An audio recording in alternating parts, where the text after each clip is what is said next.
Okay, hey guys.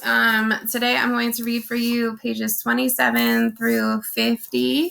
There'll be a couple times when I'll ask you to pause when I ask you some questions. You'll just answer those questions and then keep on moving.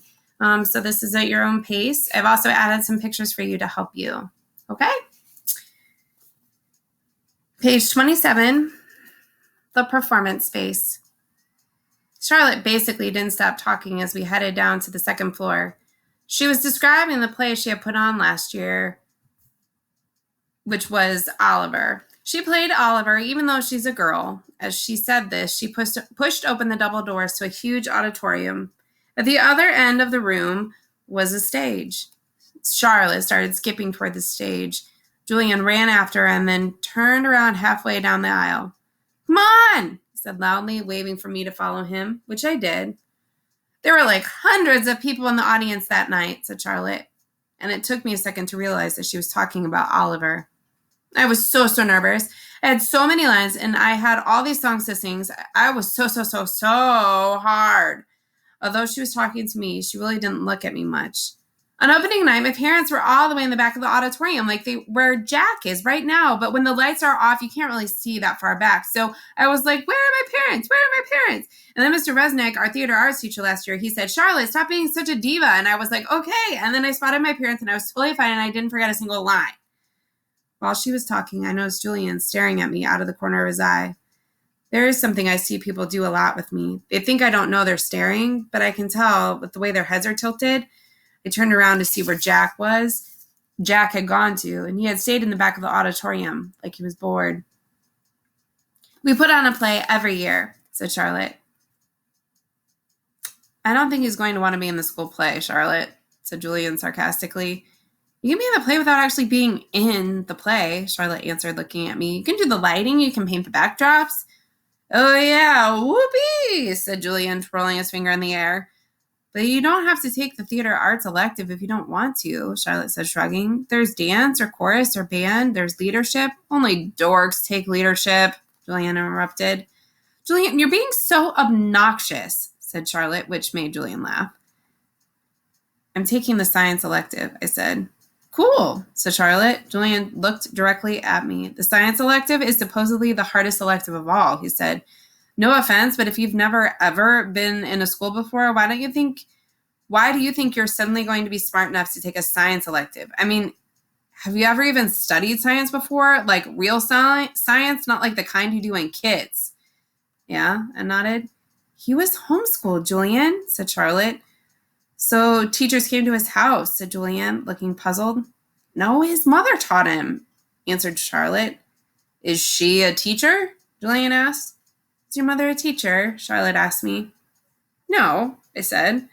"So she's not a real teacher," said Julian, as if that proved his point. "That's what I mean. How can someone who's not a real teacher actually teach science?"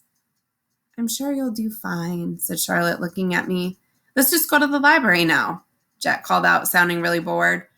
"Why is your hair so long?" Julian said to me. He sounded like he was annoyed. I didn't know what to say, so I just shrugged. "Can I ask you a question?" he said. I shrugged again. Didn't he just ask me a question?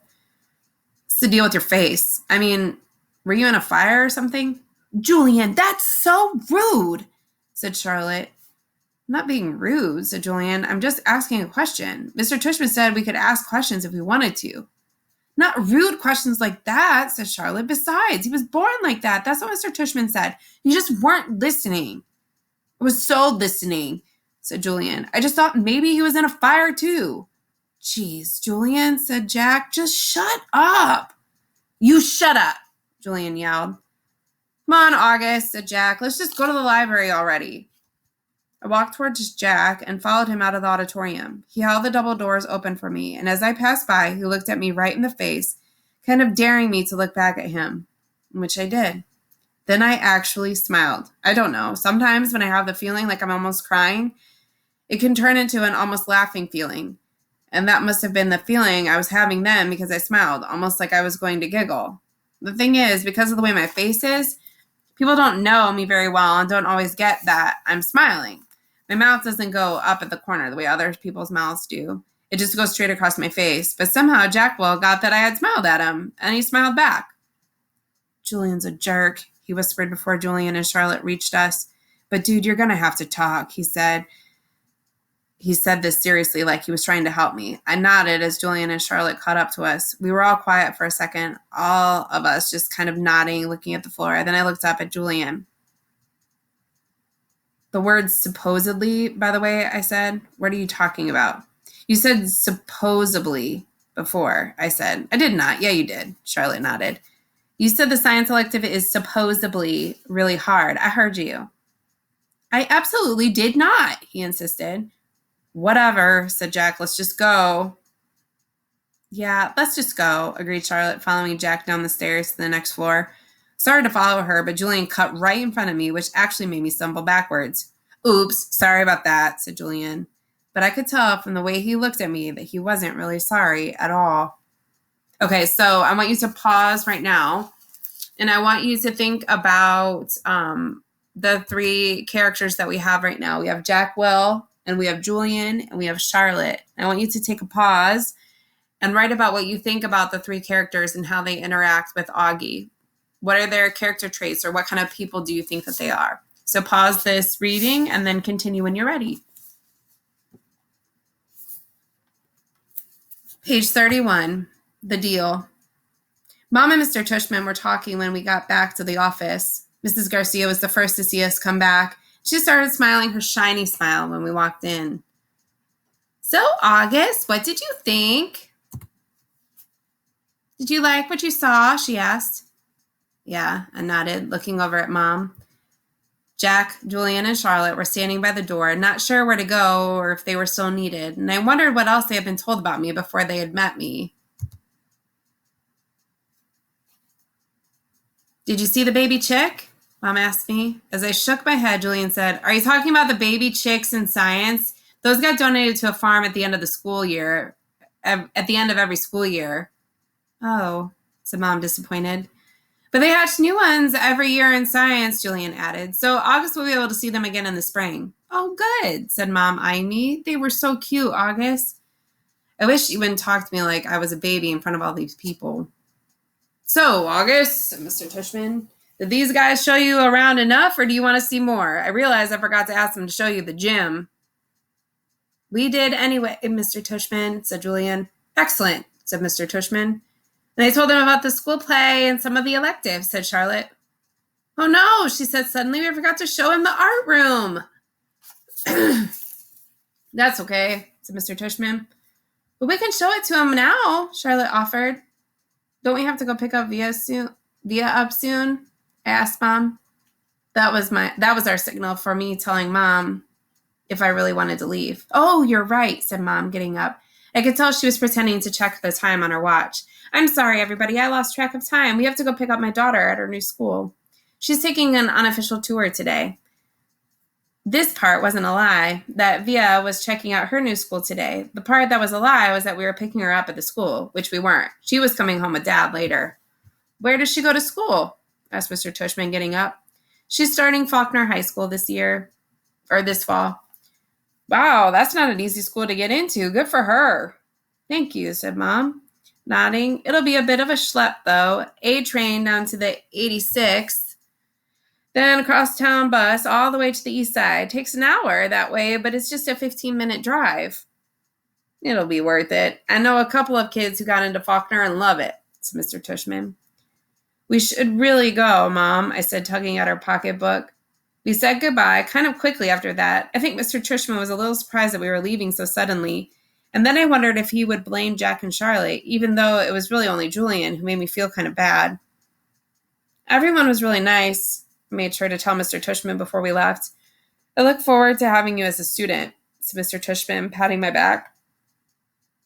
Bye, I said to Jack and Charlotte and Julian, but I didn't look at them or look up at all until I left the building. Home. As soon as we had walked at least half a block from the school, Mom said, So, how'd it go? Did you like it? Not yet, Mom. When we get home, I said. The moment we got inside the house, I ran to my room and threw myself on my bed. I could tell Mom didn't know what was up, and I guess I really didn't either. I felt very sad and a tiny bit happy at the exact same time. kind of like that laughing, crying feeling all over again. Okay, I want you to pause and I want you to talk, or not talk about, but answer the question of how could he be feeling very sad and a tiny bit happy at the same time? What's making him sad and what's making him happy? My dog Daisy followed me into the room, jumped on the bed, and started licking me all over my face. "Who's a good girlie?" I said in my dad voice. "Who's a good girlie?" "Is everything okay, sweetness?" Mom said. She wanted to sit down beside me, but Daisy was hogging the bed. "Excuse me, Daisy." She sat down, nudging Daisy over. "Were those kids not nice to you, Augie?" "Oh, no," I said, only half lying. "They were okay." "But were they nice? Mr. Tushman went out of his way to tell me that what sweet kids they are." "Uh-huh." I nodded, but I kept looking at Daisy, kissing her on the nose and rubbing her ear until her back leg did that little flea scratch thing. "That boy, Julian, seemed especially nice," Mom said. "Oh, no, he was the least nice. I like Jack, though. He was nice. I thought his name was Jackwell, but it's just Jack." Wait, maybe I'm getting them confused. Which one was the one with the dark hair that was brushed forward? "Julian. And he wasn't nice?" "No, not nice." "Oh." She thought about this for a second. "Okay, so he's the kind of kid who's one way in front of grown-ups and another way in front of kids?" "Yeah, I guess. I hate those," she answered, nodding. "So I want you to pause the video and I want you to think about people that you know or even yourself. Do you act differently, or have you seen kids act differently when they're in front of adults than when they're around kids?" And I just want you to think about that and write about that for a little bit. Who do you know in your life that acts a little bit different in front of adults than they do in front of kids? When you're ready, pause and keep listening. He was like, "So, August, what's the deal with your face?" I said, looking at Daisy the whole time. "Were you in a fire or something?" Mom didn't say anything. When I looked up at her, I could tell she was completely shocked. "He didn't say it in a mean way," I said quickly. "He was just asking." Mom nodded. "But I really like Jack," I said. "He was like, 'Shut up, Julian.' And Charlotte was like, 'You're so rude, Julian.'"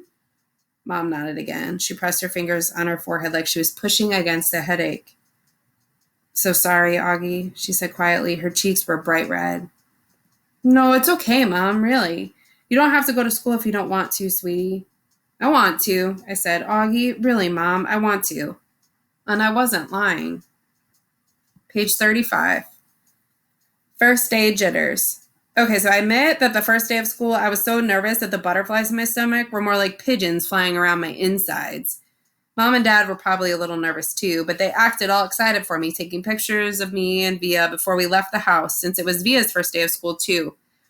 Up until a few days before, we still weren't sure I would be going to school at all. After my tour of the school, Mom and Dad had reversed sides on whether I should go or not. Mom was now the one saying I shouldn't go, and Dad was saying I should, and Dad had told me he was really proud of how I handled myself with Julian, and that I was turning into quite the strong man. And I heard him tell Mom that he now thought he had been right all along, that she had been right all along. But Mom, I could tell, wasn't so sure anymore. When Dad told her that he and Via wanted to walk me to school today, too, since it was on the way to the subway station, Mom seemed relieved that we would all be going together. And I guess I was too. Even though Beecher Prep is just a few blocks from our house, I've only been on that block a couple of times before. In general, I tried avoiding blocks where there were lots of kids roaming around. On our block, everybody knows me, and I know everybody. I know every brick and every tree trunk and every crack in the sidewalk. I know Mrs. Grimaldi, the lady who always sitting by her window, and the old guy who walks up and down the street whistling like a bird. I know the deli on the corner where Mom gets her bagels, and the waitress at the coffee shop who all call me honey and give me lollipops whenever they see me. I love my neighborhood of North River Heights, which is why it was so strange to be walking down these blocks feeling like it was all new to me suddenly. Amesfort Avenue, a street I've been down a million times, looked totally different for some reason, full of people I never saw before, waiting for buses and pushing strollers. We crossed Amesfort and turned up Heights Place. Via walked next to me like she usually does, and Mom and Dad were behind us. As soon as we turned the corner, we saw all the kids in front of the school, hundreds of them, talking to each other in little groups, laughing or standing with their parents, or talking with other parents. I kept my head way down. Everyone's just as nervous as you are, said Via in my ear. Just remember that this is everyone's first day of school, okay? Mr. Tushman was greeting students and parents in front of the school entrance. I have to admit, so far, nothing bad had happened. I didn't catch anyone staring or even noticing me. Only once did I look up to see some girls looking at me, looking my way and whispering with their hands cupped over their mouths. But they looked away when they saw me notice them. We reached the front entrance. Okay, so this is it, big boy. Dad putting his hands on top of my shoulders. Have a great first day. I love you, said Via, giving me a big kiss and hug. You too, I said. I love you, Augie, said Dad, hugging me. Bye.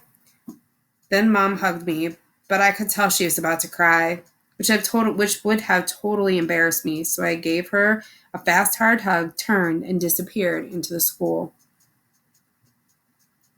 Locks, page 37. I went straight to room 301 on the third floor. Now I was glad I'd gone on that little tour because I knew exactly where to go and didn't have to look up once. I noticed that some kids were definitely staring at me now. I did my thing of pretending not to notice.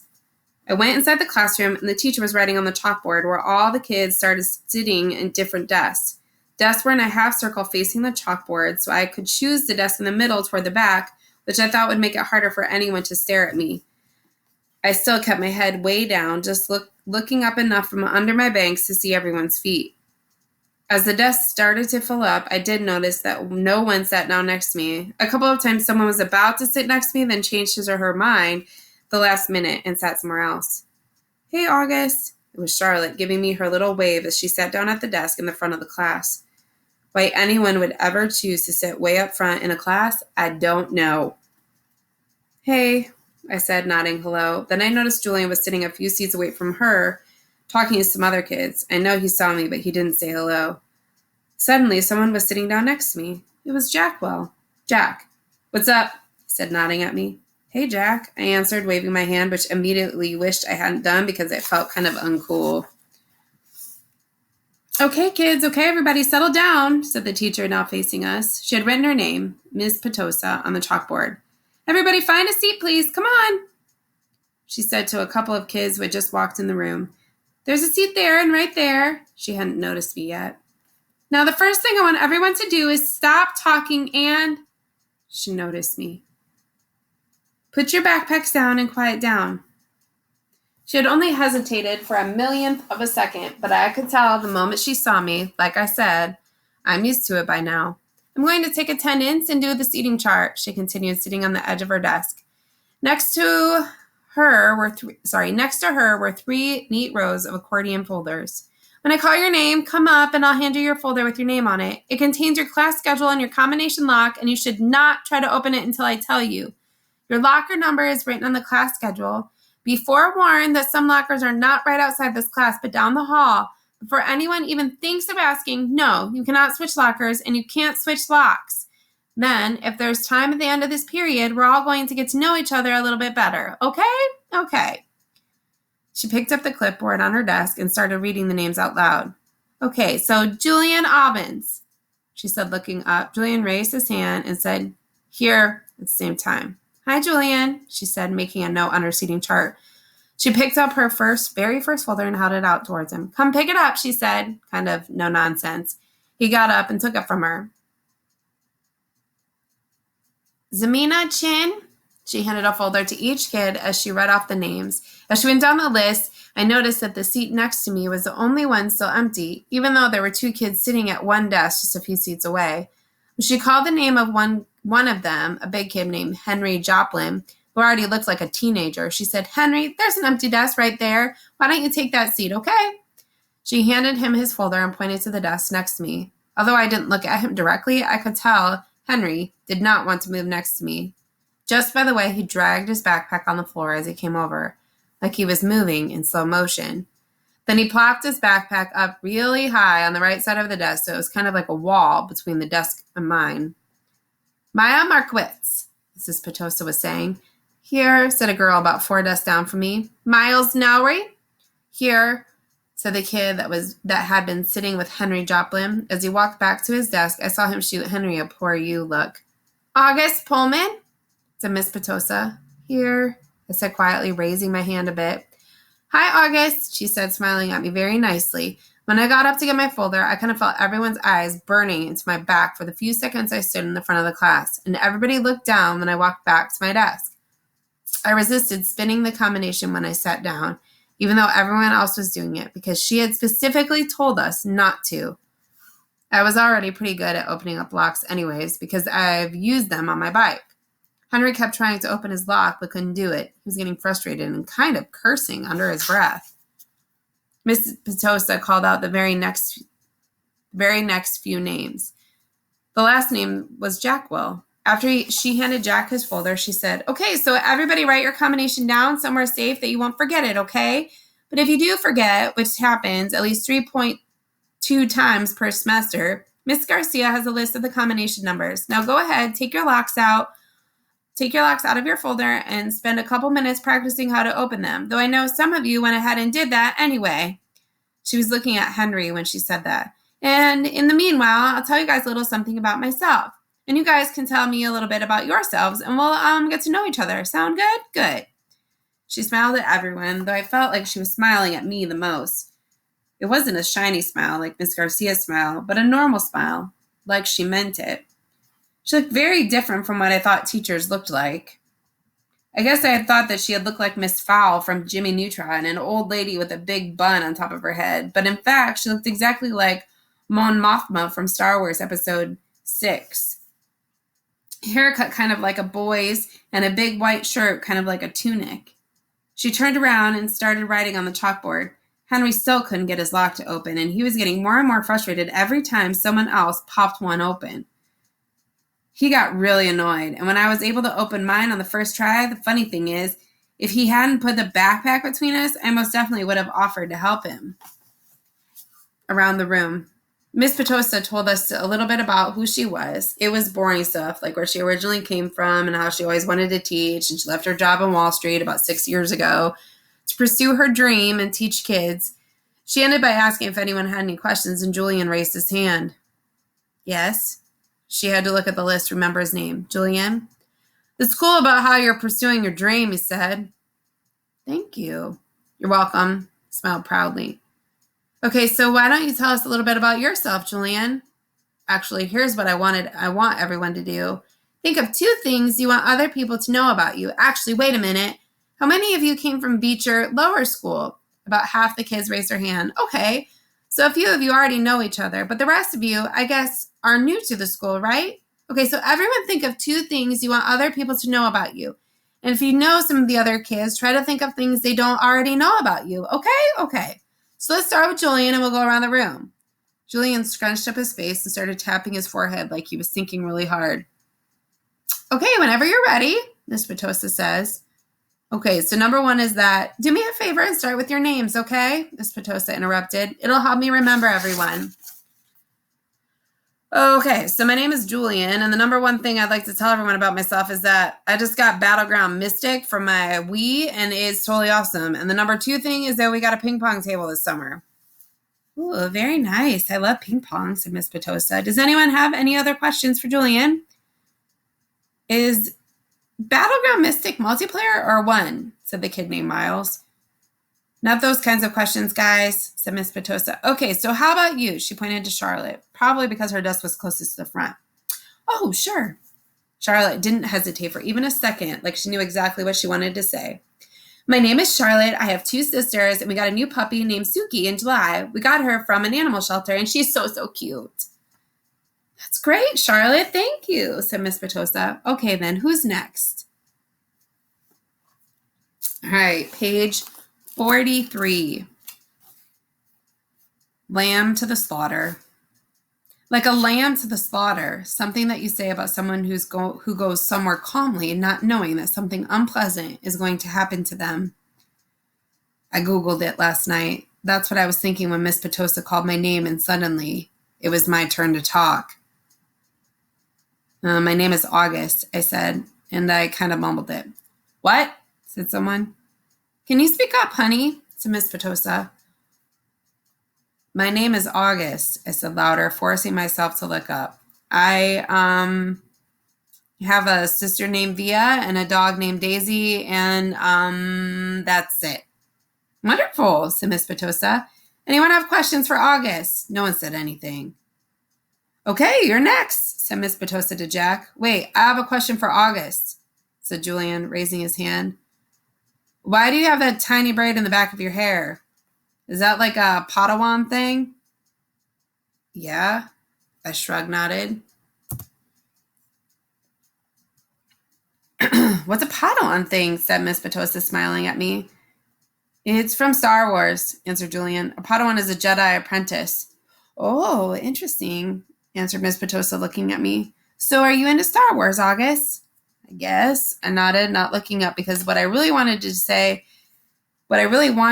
was to just slide under the desk. Who's your favorite character? Julian asked. I said that like Miss Petosa. Hold on. Who's your favorite character? Julian asked. I started thinking maybe he wasn't so bad. Jango Fett. What about Darth Sidious? He said. Do you like him? Okay, guys, you can talk about Star Wars stuff at recess, said Miss Petosa cheerfully. But let's keep going. We haven't heard from you yet, she said to Jack. Now it was Jack's turn to talk, but I admit I didn't hear a word he said. Maybe no one got the Darth Sidious thing, and maybe Julian didn't mean anything at all, but in Star Wars, Episode 3, Revenge of the Sith, Darth Sidious' face gets burned by Sith lightning, and becomes totally deformed. His skin gets all shriveled up, and his whole face just kind of melts. I peeked at Julian, and he was looking at me. Yeah, he knew what he was saying. Okay, so I want you to pause, and I want you to think about this. When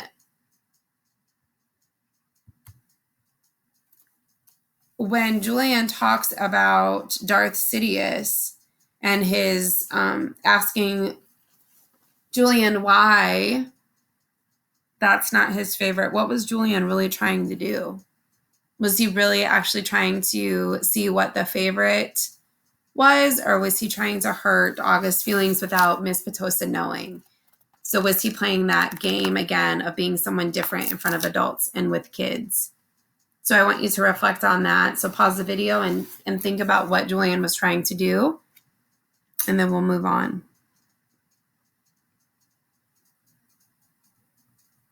Page 45.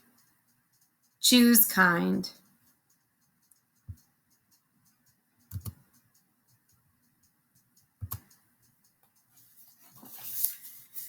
There was a lot of shuffling around when the bell rang and everybody got up to leave. I checked my schedule and it said my next class was English, room 321.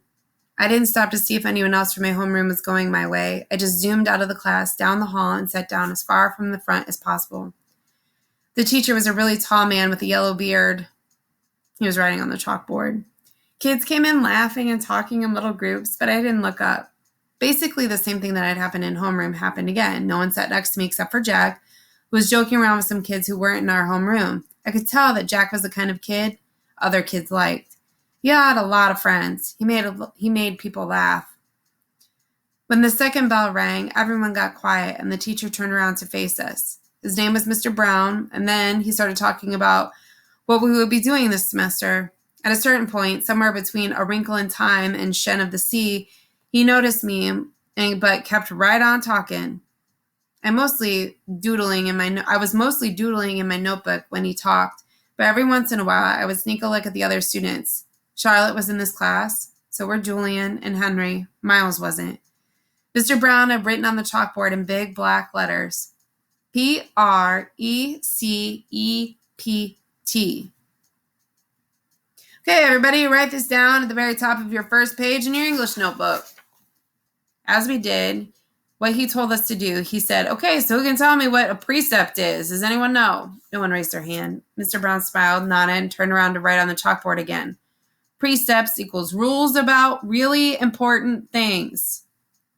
Like a motto, someone called out. Like a motto, said Mr. Brown, nodding as he continued to write on the board. Like a famous quote, like a line from a fortune cookie. Any saying or ground rules that can motivate you. Basically, a precept is anything that helps guide us when making decisions about really important things. He wrote all that on a chalkboard and then turned around to face us. So what are some really important things? He asked us. A few kids raised their hands, and as he pointed at them, they gave their answers, which he wrote on the chalkboard in really, really sloppy handwriting. Rules, schoolwork, homework. What else? He said as he wrote, not even turning around. Just call things out. He wrote everything everyone called out. Family, parents, pets. One girl called out. The environment. He wrote on the chalkboard and added, our world. Sharks, because they eat dead things in the ocean, said one of the boys, a kid named Reed. Mr. Brown wrote down sharks. Bees, seatbelts, recycling, friends. Okay, so Mr. Brown writing all those things down. He turned around when we finished writing to face us again. But no one's named the most important thing of all. We all looked at him, out of ideas. God? Said one kid. I could tell that even Mr. Brown wrote God down. That wasn't the answer he was looking for. Without saying anything else, he wrote down who we are. Who we are, he said, underlined each word, and he said it. Who we are. Us, right? What kind of people are we? What kind of a person are you? Isn't that the most important thing of all? Isn't that the kind of question we should be asking ourselves all the time? What kind of person am I? Did anyone happen to notice the plaque next to the door of this school? Anyone read what it says? Anyone? He looked around, but no one knew the answer. It says, know thyself, he said, smiling and nodding, and learning who you are is what you're here to do. I thought we were here to learn English, Jack cracked, which made everyone laugh. Oh yeah, and that too, Mr. Brown answered, which I thought was very cool of him. He turned around and wrote in big, huge letters that spread all the way across the chalkboard, Mr. Brown's September precept. When given the choice between being right or being kind, choose kind. Okay, so everybody, he said, facing us again, I want you to start a brand new section in your notebooks and call it Mr. Brown's precepts. He kept talking as we did, and he was telling us to do. Put today's date at the top of the first page, and from now on, at the beginning of every month, I'm going to write a new Mr. Brown precept on the chalkboard, and we're going to write it down in your notebook. Then we're going to discuss that precept and what it means. And at the end of the month, you're going to write an essay about it, about what it means to you. So by the end of the year, you'll have your own list of precepts to take away with you. Over the summer, I asked all my students to come up with their very own personal precepts, write it on a postcard, and mail it to me from wherever you go on your summer vacation. People really do that? Said one girl whose name I didn't know. Oh, yeah, he answered. People really do that. I've had students send me new precepts years after they graduated from this school. Actually, it's pretty amazing. He paused and stroked his beard. But anyway, next summer seems like a long way off. I know, he joked, which made us laugh. So everybody relax a bit while I take attendance, and then when we're finished with that, I'll start telling you about the fun stuff we're going to be doing this year in English. He pointed to Jack when he said this, which was also funny, so we all laughed at that. As I wrote down Mr. Brown's September precepts, I suddenly realized that I was going to like school, no matter what. Page 49, lunch. Thea had warned me about lunch in middle school, so I guess I should have known it would be hard. I just hadn't expected it to be this hard. Basically, all the kids from all the 5th grade classes poured into the cafeteria at the same time, talking loudly and bumping into one another while they ran to different tables. One of the lunchroom teachers said something about no seats saving allowed, but I didn't know what she meant, and maybe no one else did either, because just about everybody was saving seats for their friends. I tried to sit down at one table, but the kid in the next chair said, "Oh, sorry, but somebody else is sitting there." So I moved to an empty table and just waited for everyone to finish stampeding, the lunchroom teacher to tell us what to do next. She started telling us the cafeteria rules. I looked around to see where Jack Bull was sitting, but I didn't see him on my side of the room. Kids were still coming in as teachers started calling out the first few tables to get their trays and stand in one line at the counter. Julian, Henry, and Miles were sitting at a table toward the back of the room. Mom had packed me a cheese sandwich, graham crackers, and a juice box, so I didn't need to stand on the line when my table was called. Instead, I just concentrated on opening my backpack, pulling out my lunch bag, and slowly opening the aluminum foil wrapping on my sandwich. I could tell I was being stared at without even looking up. I knew that people were nudging each other, watching me out of the corner of their eyes. I thought I was used to those kinds of stares, but now I guess I wasn't. There was one table of girls that I knew were whispering about me because they were talking behind their hands. Their eyes and whispers kept bouncing over to me. I hate the way I eat. I know how weird it looks. I had a surgery to fix my cleft palate when I was a baby, and the second cleft surgery when I was 4, but I still have a hole on the roof of my mouth. And even though I had a jaw alignment surgery a few years ago, I have to chew my food in the front of my mouth. I didn't even realize how it looked until I was at a birthday party once. And one of the kids told my mom of the birthday boy he didn't want to sit next to me because I was too messy with all the food crumbs shooting out of my mouth. I know the kid wasn't trying to be mean, but he got in big trouble later, and his mom called my mom that night to apologize. When I got home from the party, I went to the bathroom mirror and started eating a saltine cracker to see what I looked like when I was chewing. The kid was right. I eat like a tortoise. If you've ever seen a tortoise eating, like some prehistoric swamp thing. Okay, that ends the reading for today, so we will pick up next time on page 51 for the summer table.